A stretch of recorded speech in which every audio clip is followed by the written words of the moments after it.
unmute. And right now, Elaine, you have our full attention.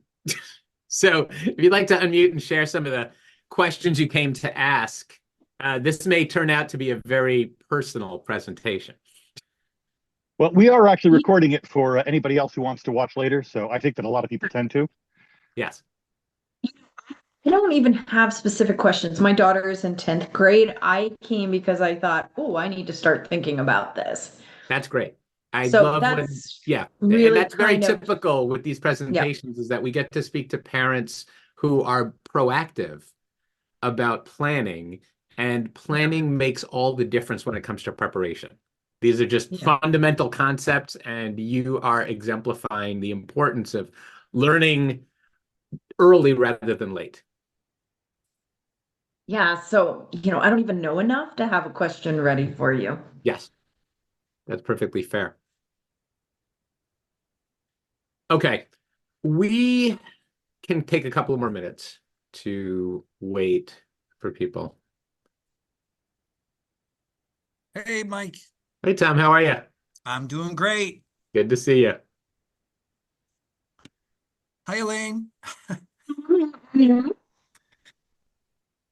It's doing okay. Did they get hit with the second one, the second hurricane? Uh, they didn't, well, they got hit, but there was no flooding and there was no damage. Just the Oh, first one good. flooded the whole place. So Yeah. it's just interesting. I mean, it took a direct hit on the second one and there was nothing, but the other one is just the way the winds churn and they were in the wrong place. Well, that's good news to hear about the second one. So, Yeah. yeah. And the other thing I wanted to say, Mike and Kelsey, if you I'm fine being the only participant if that's what happens today, or if you guys feel like no, we need to reschedule that, that's fine as well. So, I'm perfectly fine with rescheduling if you all make sense. It's hard to speak to one person, but I can certainly, not that I don't consider Kelsey and Tom people, but Well, Elaine is the avatar here, the person we want to talk to. yes. I mean, I've heard this presentation several times. I'm always Yes. in the new pieces that come, but usually, Elaine, this is the most popular presentation we give. thought so. I would think so. I Yeah, wonder, was it timing or I don't who know. knows? Well, what's funny is that now that my teens have graduated, I'm not on the mailing list, so I don't even know what the emails looked like to promote it.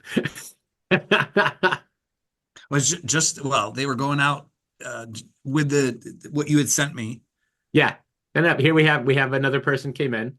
And he's here. Yeah. I'll definitely present, presuming that people want to watch the recording, I can do that. One of the reasons Jenny, that I love this particular forum is because the full hour is actually so much time that I can actually answer lots of questions. Often when I give this presentation, it's like in 20 or 25-minute slices and we never finish.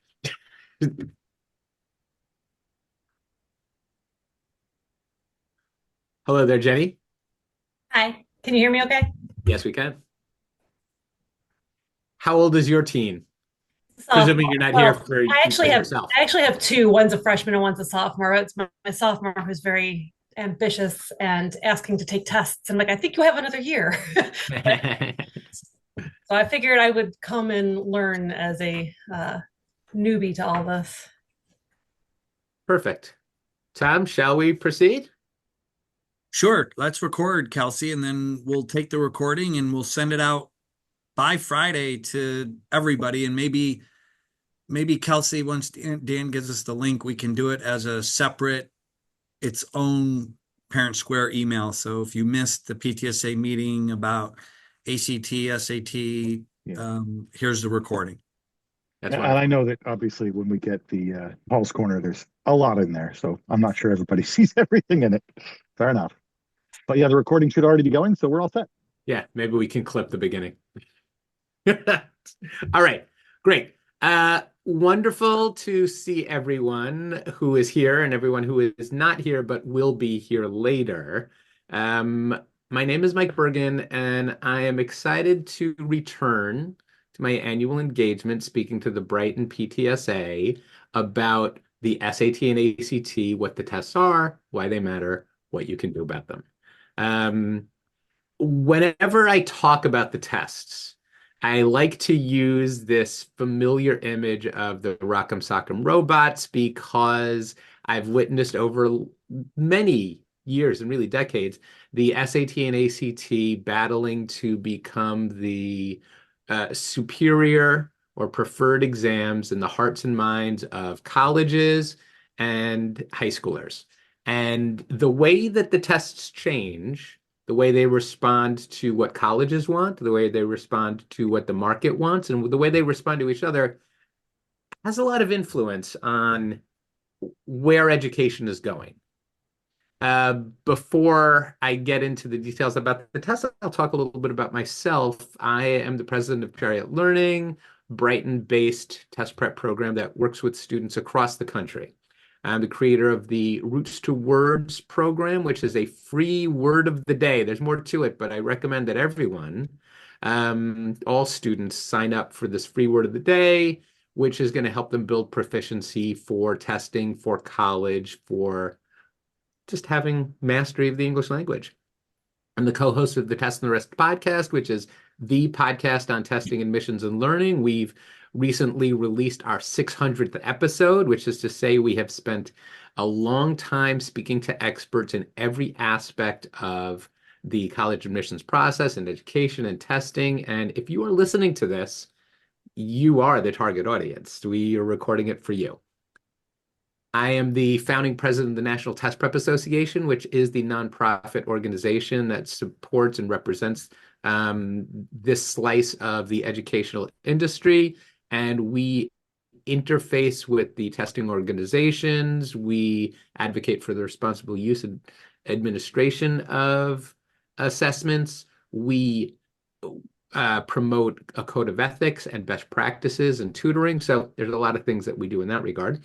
I'm a trainer for ACT. Just last week, I trained a number of English teachers based in Illinois on how to implement ACT English standards in their classroom.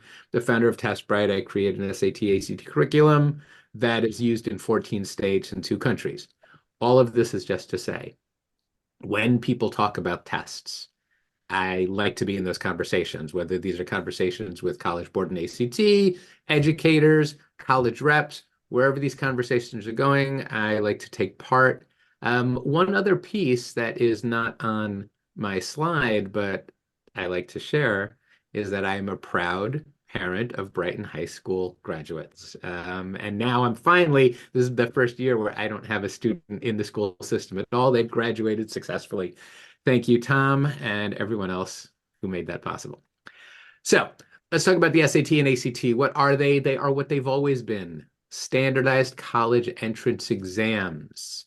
The tests are administered all year long, and towards the end, we'll talk about when they're administered and when you should start thinking about having your teen tackle them. But they're just the tests that colleges use to help assess applicants, okay?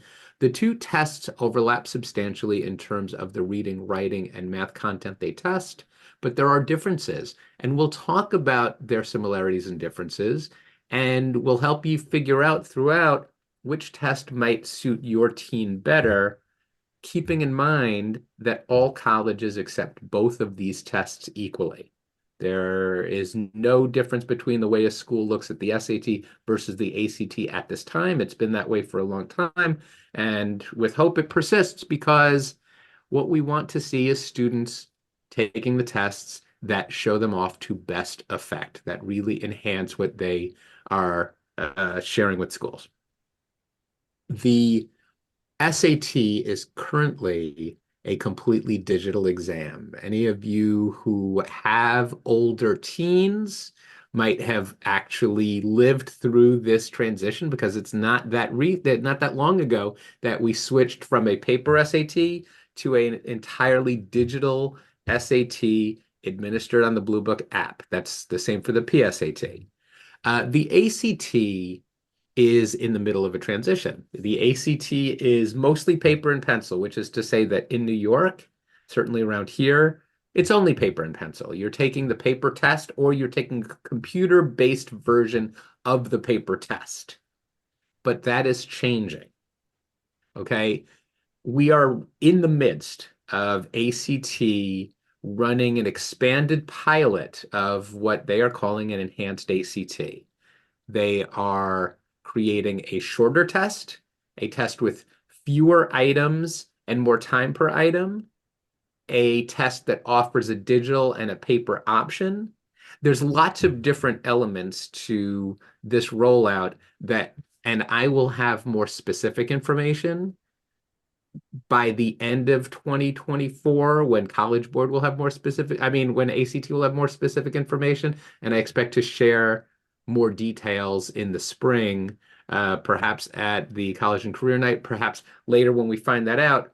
Keep in mind, the test is changing to be more like the model of the SAT, where you have fewer items, more time per item, and you can bring your own device to take the test. But there will be a paper option for the same test.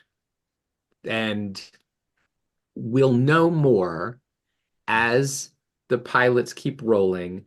In the spring, ACT will be expanding access to this enhanced test, but I do not expect that anyone in New York is going to have access to that. So for the time being, if you are the parent of an 11th grader and your teen is planning on testing this year, you can get through the end of the school year without worrying about the enhanced ACT. But come September of 2025, we're going to be talking about the enhanced ACT. And of course, we're going to have all the information you're going to need for that, and we will share it with counselors and share it with families at Brighton High School. Now, the SAT and ACT, and just to make a note that this enhanced ACT is going to be a version of the current ACT. So everything we're saying about the ACT and what it tests is going to persist. The SAT and ACT are both reading tests. They always have been. They test a student's ability to engage with unfamiliar text across a variety of fiction and nonfiction topics at high levels of text complexity and actually understand what a writer wrote the text to say. And we all know that our teens know how to read, at least on a superficial level, but the extent to which reading skills are tested becomes challenging for almost everyone. The two exams test reading differently. The SAT delivers short passages, one passage of approximately 75 to 150 words per passage, including the answer choices, and one question per passage. The questions are based on a variety of skills: understanding main idea, drawing inferences, understanding structure or tone.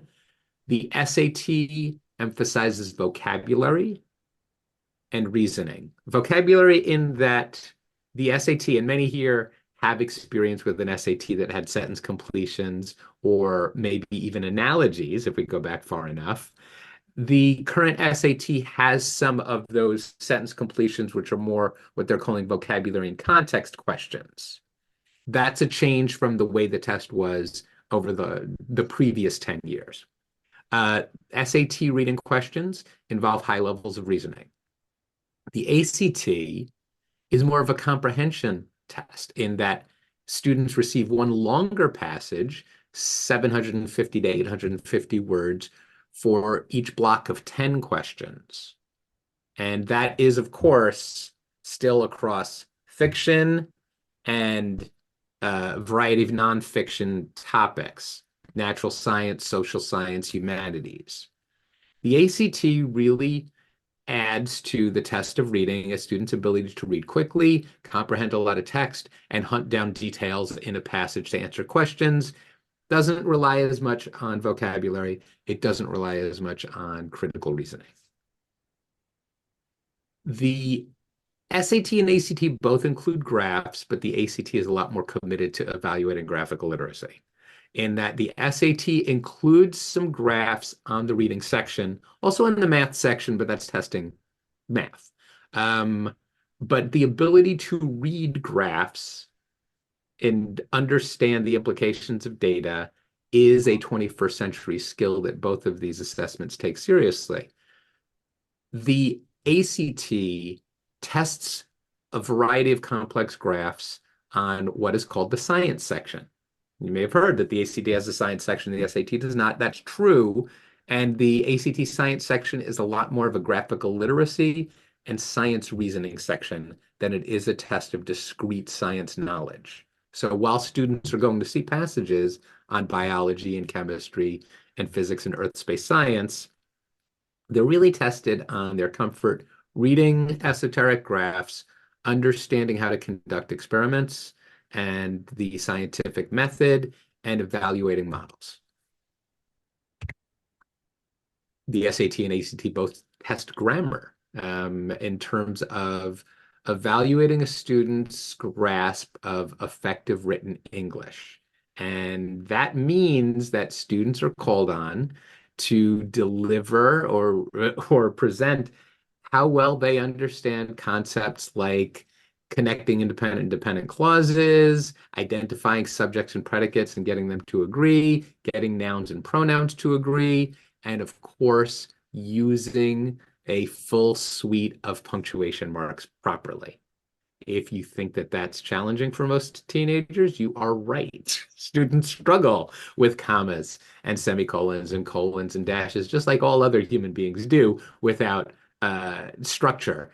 But these skills are tested. So the SAT tests writing as part of that SAT reading writing section. So the first half roughly is reading, second half is writing, and the writing questions focus specifically on standards of English, transitions, and something called rhetorical skills. Each passage tests one question. So students will get questions on conventions of standard written English. They'll get some questions on transitions. They'll finish off with rhetorical synthesis. The ACT tests grammar in more of a holistic way. They test English as both grammar and writing. On the ACT English section, students receive passages that have 14 to 16 questions each, and there's a broad range of writing skills, all the mechanics, plus concepts like style and structure and organization. Both exams have always tested math and always will. And there's a huge disconnect with many students in how they do in math in school versus how they do in math on the tests. And one of the reasons for that is that the SAT and ACT test math holistically. They're testing students' mastery or at least comprehension of all of the concepts they've learned since grade school up to and including Algebra 2 trig. There's no pre-calculus or calculus on the exams, okay? Although pre-calc sometimes teaches, refreshes some skills that students first learned earlier. The SAT focuses a lot more on algebra skills. As a matter of fact, the current version of the SAT is more of an Algebra 2 test than either of the exams have ever been. It is much more of a problem-solving test than it's ever been, and it's always been a real problem-solving test to the extent that the toughest SAT math problems these days might be the toughest I've seen in a 30-year career. The SAT math section also allows students to use an embedded Desmos calculator, which is a really powerful graphing calculator that is free. Students can use and practice with the Desmos calculator on their own. It has some capabilities that match or even exceed those of graphing calculators that students use in school, which is not to say that students need to master Desmos, but I always recommend that students who are focusing on the SAT learn their way around it. The ACT does not embed a calculator, but certainly permits students to use any calculator they want to bring within reason. The ACT tests a broader range of math skills. It doesn't test quite the depth of Algebra 2 knowledge that the SAT does, but it tests more concepts, including concepts that don't appear on the SAT. Both exams test problem solving. Fundamentally, the ACT includes more word problems, less graphing, tests math more superficially. So we often say that the ACT is a much wider test. The SAT is a much deeper test. The SAT and ACT both have different scales, right? The SAT has this 400 to 1600 scale where you get 200 to 800 for reading, writing, 200 to 800 for math, and you combine them versus the ACT, you have 4 sections: English, math, reading, science. Those are the 4 mandatory sections, and you get 1 to 36 for each. They are, the 1 to 36 is averaged, and rounding rules are applied to produce your scaled score. And it's very hard to compare an SAT score to an ACT score if you're not using percentiles, which I'll discuss. But first, we'll just talk about how you get those scores, right? The ACT is a linear test. It's one of those traditional standardized tests where every question is worth the same single raw score point, no matter how easy or difficult it is. The SAT is different. It's an adaptive test, which means by nature, different questions carry different weight. But what's important to know about the structure of the SAT is that it is section adaptive. Here's how it goes. You start with your first reading writing section. That is the baseline section. And this is the same for the PSAT. You have your baseline reading writing section, which has questions of all 3 reported levels of difficulty. 1 is easy, 2 is average, 3 is hard. Difficulty is determined based on the percentage of students expected to get a question right or wrong based on field testing. The baseline section has an average difficulty of around a 2. If students do well enough on that first section, then the next reading writing section they get will be the harder section. It doesn't sound like much of a reward, but the harder section opens up a higher score. If students don't do well enough on the first reading writing section, their next section is the easier. So basically there are 2 sections, and everyone gets the same kind of first baseline section and then an easier or harder reading writing, and that pattern continues for math. The difficulty of reading and writing and math are not connected, so you can get the harder section in one, the easier section in the other. But when you're on the section itself, you can move around. The questions are not adaptive within the sections are already established. In a test like this, harder questions are weighted for more. Now, the fact that students can test as so many times brings up the question of how do schools look at scores? There is a holdover from olden days, and I think olden days is when many of the parents here took their SAT. That's what we're calling that now. And back then, every test you took went on your permanent record, and colleges saw all of your scores. That's not the case anymore. Most schools do not want to see all of a student's scores. There are a handful of schools like Georgetown or Yale. I think Colgate wants to see all the scores. But even then, they're not really prejudicing students who take the test multiple times. It's expected, right? We all understand that a student's performance on a single test is not necessarily indicative of their potential. So it's expected that students will test multiple times, and that's why most schools have one of 2 different score policies. They either have score choice or super score. Score choice is what it sounds like. You take the test multiple times, you send them the score that you want, the SAT and or the ACT, which is to say, if you take the SAT and the ACT and you do much better on one than the other, you only send that and they never know you took the other one. If you take the SAT 3 times, you only send your best and they only know about that and they only care about that. Schools that superscore offer an even more generous proposition.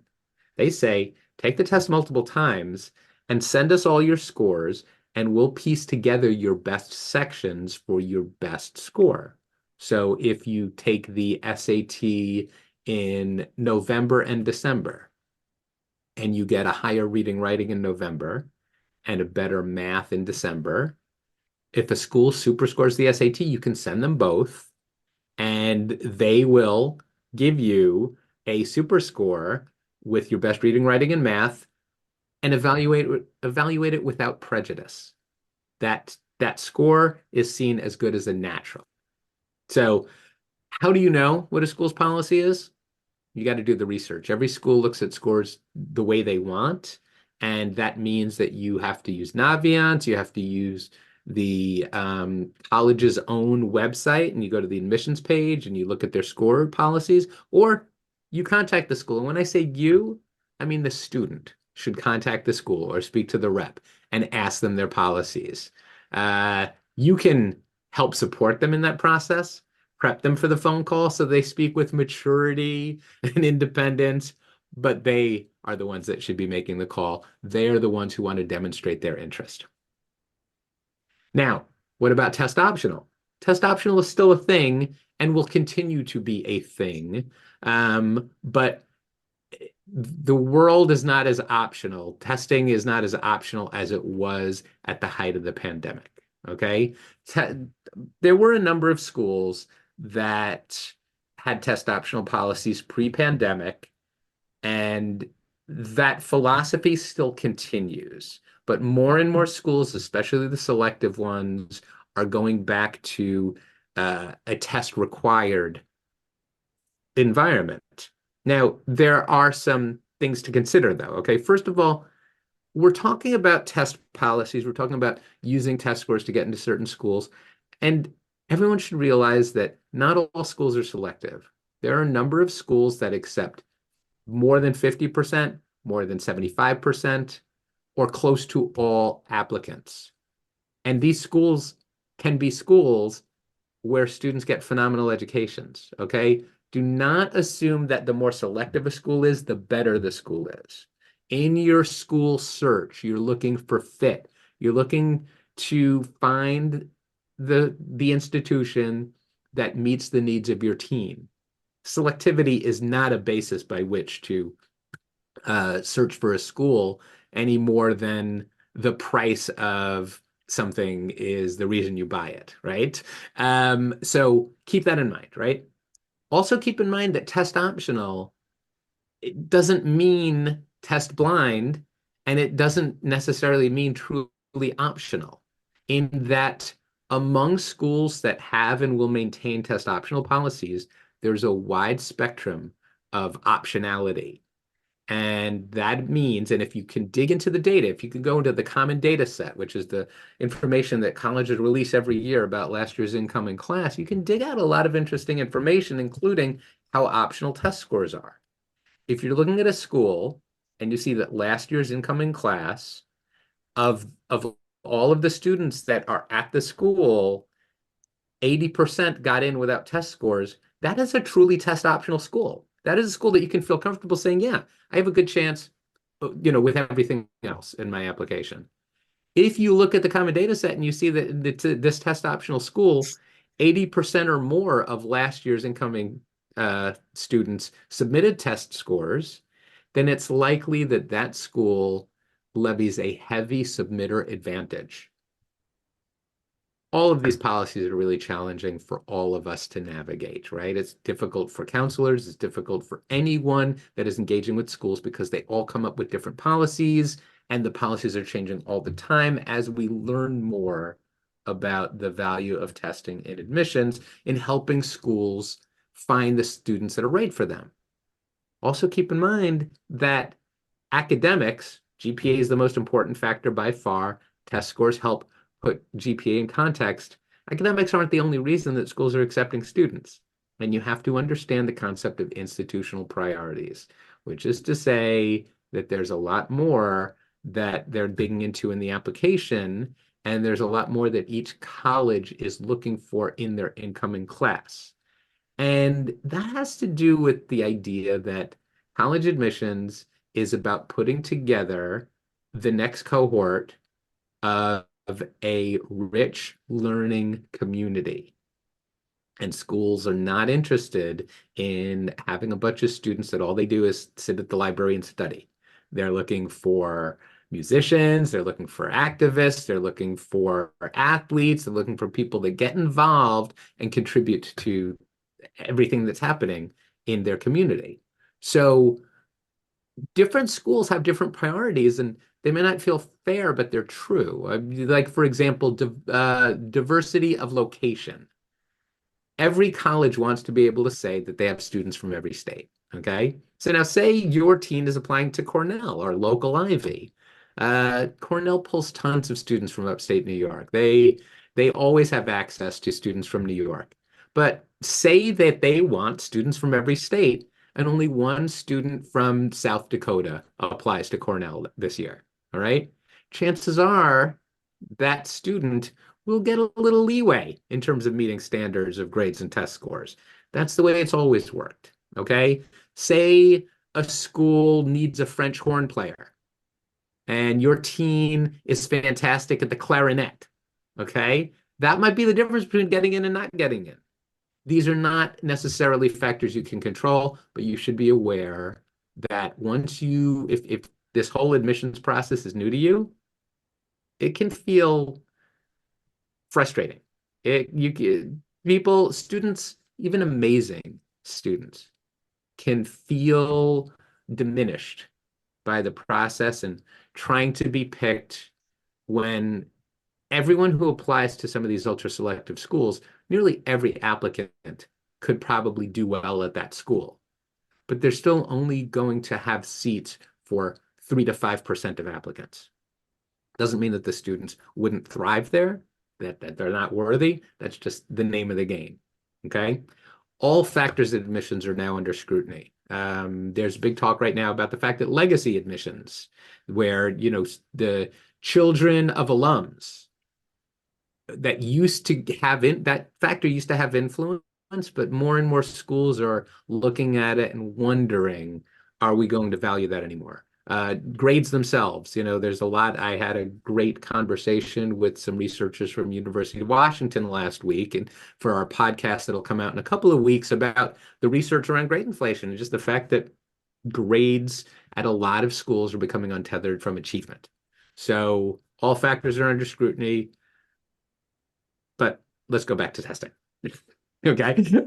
When we talk about the SAT and ACT and how they have these different scales, but students can do demonstrably better on one versus the other, we mean that we are comparing their percentiles. We are evaluating concordance. There are old concordance tables that have really become unspooled from the tests themselves because the SATs changed so much, and the ACTs changed a bit and will change again. But we can still look at percentiles, and we can say that if a student scores in the 75th percentile or so, give or take a few percentile points on both tests, then they're roughly equivalent. 75th percentile means that a student scored better than or equal to 75% of test takers. That's a substantial score. But say a student got a 1200 on the SAT and a 28 on the ACT. Well, 28 on the ACT is 90th percentile. That is, trust me on this math, way better than 75th percentile. And that means that student would definitely want to just submit the ACT, not the SAT. If it was vice versa, you just submit the SAT. Percentile tables can be really helpful. Students that are interested in updated percentile tables, just stop by the counseling office. I dropped off a big sheet of updated percentile tables on flyers that you can pick up at the counseling office. How else are these two tests different? Well, the SAT is a shorter test. A lot of students appreciate the fact that the SAT, if you're taking it standard time, is about an hour shorter than the ACT. That's fantastic, right? Students get to take it on a computer, which some kids like. They don't need a graphing calculator because there is a Desmos calculator there. All right. However, the dark side of a shorter test is that there are fewer questions that are contributing to a student's score, so there's greater volatility. There's much less practice material available for the SAT. There are 6 full digital practice tests in the Blue Book app, and those are the only official practice tests available. There are 2 PSATs, and there's a number of official items. But the ACT has released so many more full-length practice tests in the current form, and they're practice test material that we expect to be valuable even when the enhanced ACT is released.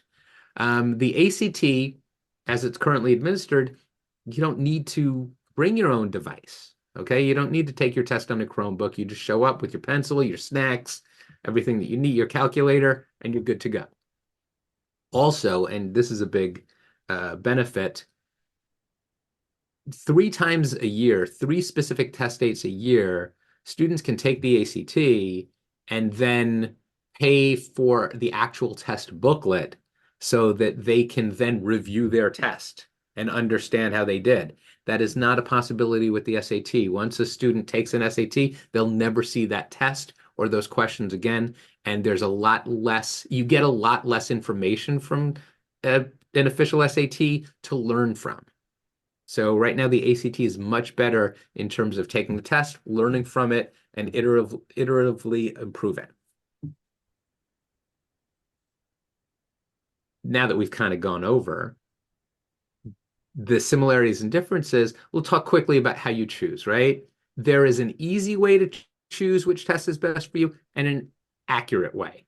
The 2 often agree, but not always. So we'll just talk about the easy way. The easy way is incorporate everything we've just discussed.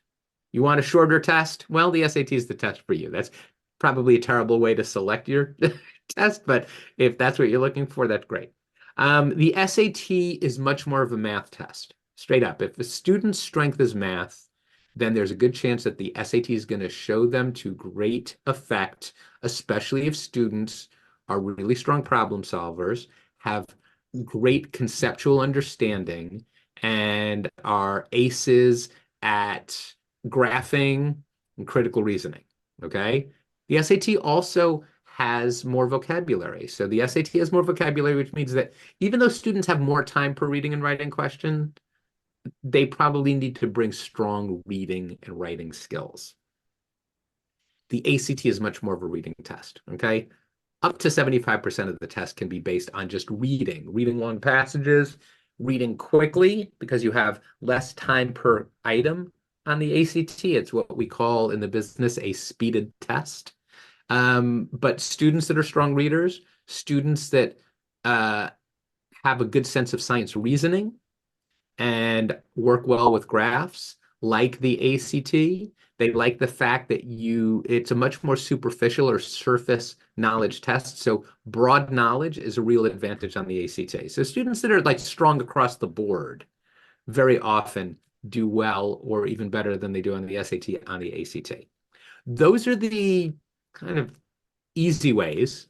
The accurate way, take both tests, but don't take them officially.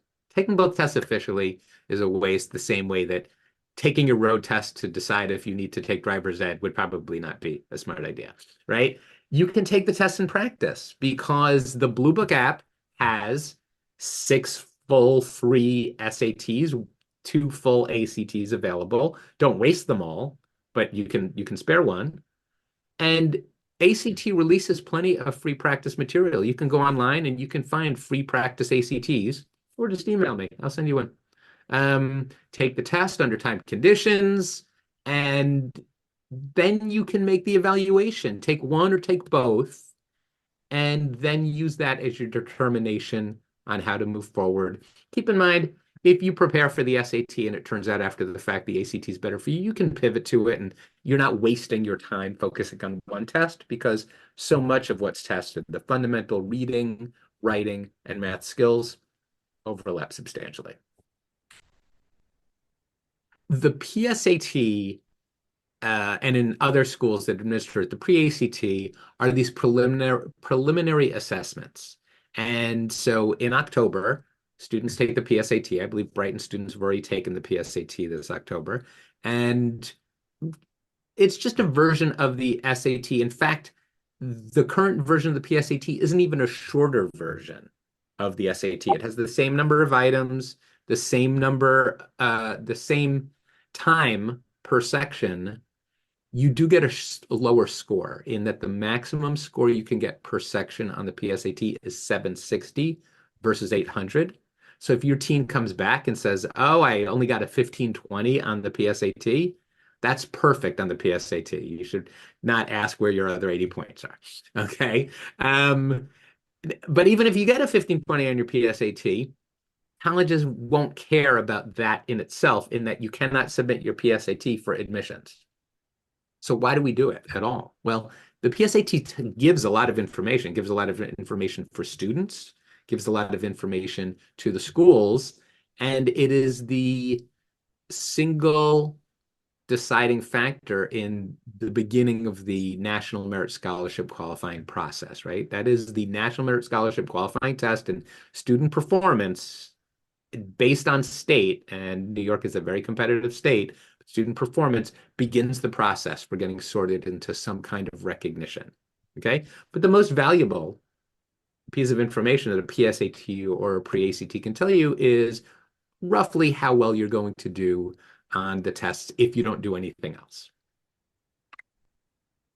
Now, why do they matter? Why are we here attending this live or watching the video? Well, they are not tests of knowledge. They're definitely not IQ tests. They are college entrance exams. And that means a bunch of things, right? Of course, a lot of schools either require or recommend test scores for the admissions process itself, okay? A lot of schools grant merit aid.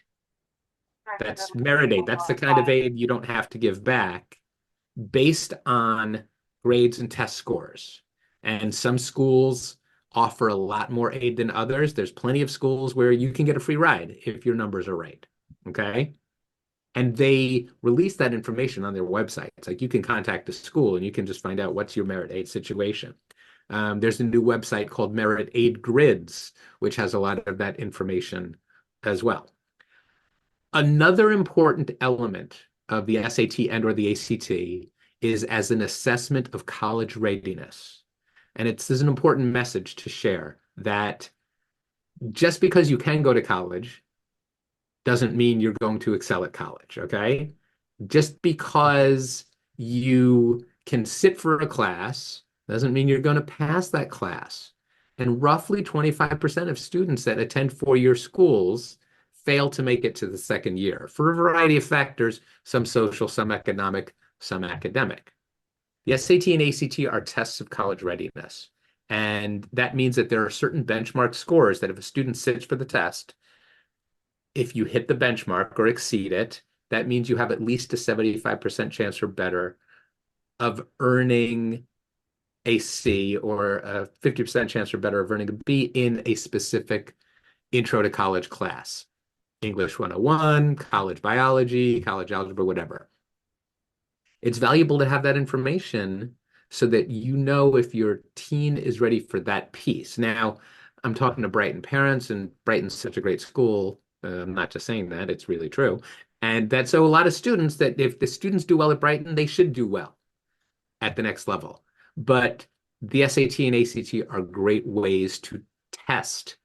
You know, we trust but verify. And this is another element where you can feel comfortable. Okay. So the last piece of the puzzle, right? We've spoken about what the tests are, we've spoken about why they matter. What can you do about them? Well, obviously, we all encourage our teens to prepare for important tests and events. No parent is proud of a teen who says, well, I didn't study for the midterm because I wanted to see if I need to prepare for the final, right? Athletes prepare, performers prepare. That's how you deliver your best. So knowing that you need to prepare, that's step one. Step two is deciding when to take the test, because if you decide in advance, then you can find the time on the calendar where you are prepared and you can actually bring your attention to it, right? The SAT and ACT are administered all year long, and this slide shows that there are a lot of ACT months. They're the months in red. and a lot of SAT months. They're the months in what I guess we might call teal. Uh, and there's no reason, once a student has completed Algebra 2, or at least is deep into Algebra 2, they're ready for the math portion of the SAT and ACT. Their readiness for reading and writing is going to be based on their coursework and how much they read. So, word to the wise, make sure your teens read. Definitely make sure they read outside of school. Maybe they can't read all the time because they're carrying a bunch of tough classes, but summer is also a great time. Even if you're the parent of a ninth grader, eighth grader, seventh grader, there is nothing more powerful that a student can do to unlock academics and understanding in this world than reading regularly at least 15 minutes a day. Okay, that commercial is over. Now, let's just talk about timing. Assuming a student is finished with Algebra 2 by the end of sophomore year, which is very often if student is at least 1 year accelerated, then they basically have all of junior year to play with. Students who are still working on Algebra 2, still they have at least part of junior year to work with. Life is easier if a student finishes testing by the end of junior year, but it's not mandatory, especially for a student that needs more time or can't focus on the test because the point at which they'd be ready is also a period when they are devoting a lot of time to other activities. For example, the SAT is administered in May, but students who are taking the AP, any APs, they probably, unless they're just taking one AP, they probably shouldn't be thinking about a May SAT. And also, if a student takes 3 or more AP exams, they're not going to be of much use in June for the SAT or ACT because their brains will basically be mush. I'm speaking from experience. I work with teens every year that try to do that. They're like, well, I didn't have a chance to do anything, but I'm going to take these tests after my AP exams. Invariably, they're testing again in the fall. But some students who get ahead of the game, they prepare over the summer and they sit for the August SAT. You'll notice that there's a July ACT date, and you'll notice not one, but 2 asterisks next to it. And that's to point out that that July test is administered in every state except New York. So if a student wants to take the test, they have to travel maybe as far as Erie, Pennsylvania, or even further. But I don't necessarily recommend the July date, at least for rising juniors, because they just our schools let out so late in June that there's not a lot of time to get to the July test. But you've got an August SAT, you've got a September ACT, you've got an October SAT. I'll point these 3 out as the 3 dates that students can even sit for in senior year and still be able to submit scores for early action or early decision. The October SAT date is the last date in senior year that you can count on getting in for those early applications. But if you're applying regular decisions, so this goes out for the 12th graders and their parents who are listening to this, you can test in November. You can even submit December SAT and ACT scores for regular decision. If you're being recruited, you might even be able to test later. But when we look at these dates, look at your teen's schedule, look at what's coming up besides the academic piece, realizing that school gets tougher as the year goes on, just because there's more things to take care of as it rolls.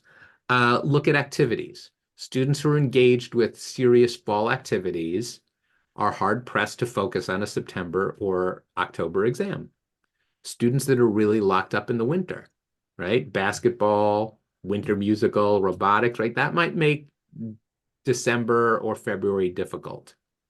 Spring, okay? I'm talking to all my lacrosse and my field hockey, my baseball and softball players.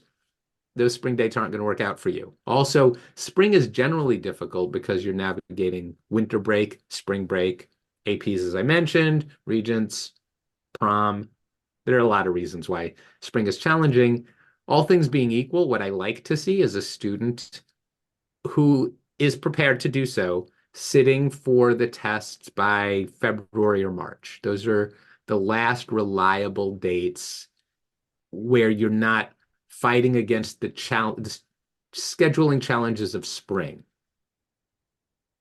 But again, some students have different schedules. I work with, we work with students who are, say, fall and winter athletes, but they're wide open in spring and they can focus. So look at when your teen has the space, the time, the headroom.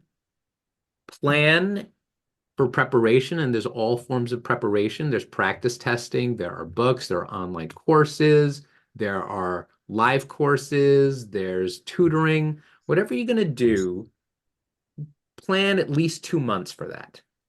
I wouldn't plan a year. Like a year is too long. 6 months can even be too long. I like to look at preparation the same way we look at seasons, right? Every sport has a season of roughly 3 months, 2 to 3 months. Same thing with play. Students are not rehearsing for a play for 9 months. They're rehearsing for a play for 2 months because you want to be able to maintain focus and momentum to the point of delivery.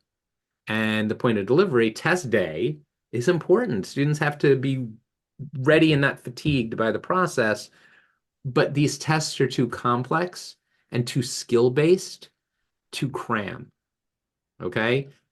Preparing for the SAT and ACT is a lot more like preparing for a sport or a skill than for a subject test in school. So allot sufficient time, look at the calendar, realize that when you plan a date, you plan for the November SAT, but you still have the December SAT right there too, so you may as well register for it, and if you need to take it, you can take it and have another shot. If you plan, if you prepare, if you take the test seriously at a time when you can take it seriously, you can move your college application forward in a way that takes pressure off of you and allows you to focus on all of the other elements of the application. Keeping those grades up, writing a great essay, participating in all kinds of meaningful activities, exemplifying the kind of academic curiosity and integrity that makes for great teacher recommendations. Like, there's a lot to it. If you plan it right, you prepare for it right, this can move the case for your teen to get into the school of his or her choice forward considerably. That's everything I have to say. And I think I still have some time for questions if we have any. Question. Yes, Jenny, please. So my son took Algebra 2 last year as a freshman, and as a sophomore is taking pre-calc. Mm-hmm. Is there an advantage to testing before junior year while that information is sort of fresh in his mind, or do you recommend waiting and letting that additional year or two of like English and reading catch up to try to balance? That's a great question, right? And that depends. If you feel as a parent that your teen needs to let that additional year of reading and writing catch up, then the answer is wait for it, right? Because that's the other element. The math is only part of it. And the math skills can be there, but if a student hasn't matured as a reader, and if a student hasn't matured as a test taker, and that means just somebody who takes the process of showing what he's capable of seriously. And we know the difference between a student who's kind of whimsical and capricious or flippant about it and a student who's serious about it. And you need to be serious about it the way a student might be serious about anything else to excel in it. So certainly easy enough to have your teen take a practice test to find out. And we've certainly seen students test in the spring of junior year, especially if they anticipate really challenging at the end of sophomore year, even if they anticipate really challenging junior year, but make sure that the student is mature if you're going to accelerate the process. Waiting until the summer to prep and testing at the very beginning of junior year is powerful, just because summer prep is the easiest because you're not competing with a lot of other academic commitments. And students that are expected to do particularly well appreciate the preparation right before the PSAT, which is that National Merit Scholarship qualifying test. You can 100% take the SAT before you take the PSAT. And every year I see students who they prep over the summer, They sit for the August SAT. Their scores come back. They've got the SAT score that they want, but they're still going to take the PSAT. Wonderful. Elaine. Could you explain that again? So like I'm following you. If their scores are good on the SAT, why would they take the PSAT? Only if their scores are good, then they wouldn't take the PSAT. If their scores are amazing, they would take the PSAT because it's the National Merit Scholarship qualifying test. Oh, I see. So almost think of it as like a separate test as well. For students that are ahead of the game, like your teens might be, it's after the fact, right? But for many students, for many teens, they've never even thought about the SAT until they sit for the PSAT. And that's why the PSAT is really valuable as a signal. Oh, this is where you are right now. And if you don't do anything else, this is where you're going to be on the SAT. But if you've already taken a practice test, or you've already taken the official test, you're happy with your score, but you're not touching 99th percentile, PSAT isn't going to give you anything you don't already have. So I'll just, Should I? oh, Go ahead. sorry. I'll just add that at Brighton, and not every school does this, we, for our current juniors right now, they actually just did some registration online today in a small little mini homeroom assembly for all the juniors, and they'll be taking it online next week at the middle school because our gym's offline. But we pay for all the kids to take the PSAT. There's no fee. We do it during the morning, offer the test mods, everything right here in-house. And we'll do that, I think it's next Wednesday. So if you have a junior, they're already going to do it. And then we're, for the foreseeable future, we'll be offering that up to our juniors Yeah. moving forward. And thanks for clarifying that. And it's a really great opportunity, especially now that that there's so few official SATs and PSATs for students to take, that unless a student's finished with the process, there's a lot to gain from another official administration of the test. You sit, you go, the school pays for it, they provide the location, you just show up, you take the test, and any teen that wants is going to get something out of that experience. Another question I had based on that is, what is let's say your teen figures out, okay, I'm going to do the ACT or whatever test. I've heard different recommendations from different parents, like how many tests you should plan to take, even if you don't need them, just so that the teen can relax into it and feel comfortable. Like I've heard 2, I've heard 3. I'm just wondering what your experience has been. I wouldn't quantify the number of official tests a student should take. I'll say that a student should take as many practice tests as they need to be comfortable, right? It's, the director doesn't wait until opening night to start the process of getting the performers comfortable with an audience. They have lots of rehearsals so that everybody shows up the first time ready to go, but you can do a lot of practice. And students should avail themselves of practice testing opportunities as often as they need to, so that if you're taking the test multiple times, it's simply because you've left some points on the table that you could earn. You didn't quite hit your potential, and you're going to test again. Or you take the test, you love how you did, and you say, wait a second, I could probably do better if I keep going. Don't take the test multiple times to get comfortable with it when you can do that in practice. Okay. And then the second question I had was just starting off on the process, to be able to get a sense of the SAT and the ACT, what they're like. Is it good just to have them take like a practice test of each right off the start, just to get an overall feeling, or is it better to like kind of look at study units of what they are? It really depends. I think that there's nothing wrong with having a student take one of the 2 tests in practice, just to get your own baseline, figure out where you are, use that to determine your next steps. You can always call me to say, this is where we are. What would you recommend? Jenny, you had another question? Yeah, forget that question, but another one popped in my head. I'm going to reveal my age as a dinosaur. When I took practice tests in high school, they were on paper. I had like a book and I filled out like practice tests. Are the practice tests for SATs on paper, or do you go somewhere to simulate being online? Okay, so first of all, just let you know that the SAT was on paper until 2023. So Okay. you're not revealing that much of your age. And the ACT is still on paper. And the digital SAT, so the SAT releases all of their practice material in the Blue Book app. There are a number of what they call linear tests where you can print these paper versions of the digital test. They're not adaptive, but you can take them. But there are also 6 full section adaptive digital tests. And preparation, I mean, as an old school educator, I find that students learn really well when you're dealing with paper and you're writing some stuff down. So you can prep for the SAT on paper in part, but your final practice test should always be the digital ones. You practice the way you're going to test. Obviously, I've never looked into this. So I go to something like SAT.com or something like that and they practice us there. Almost, SAT.org, or Okay. actually collegeboard.org. But Okay. so in Brighton, your school provided Chromebooks.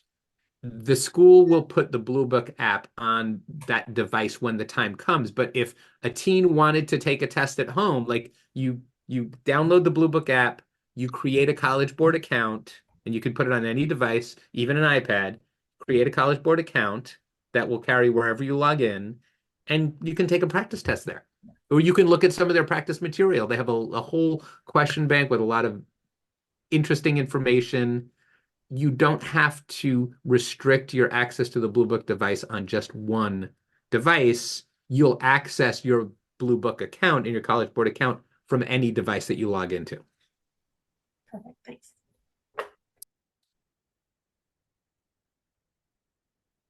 Any other questions?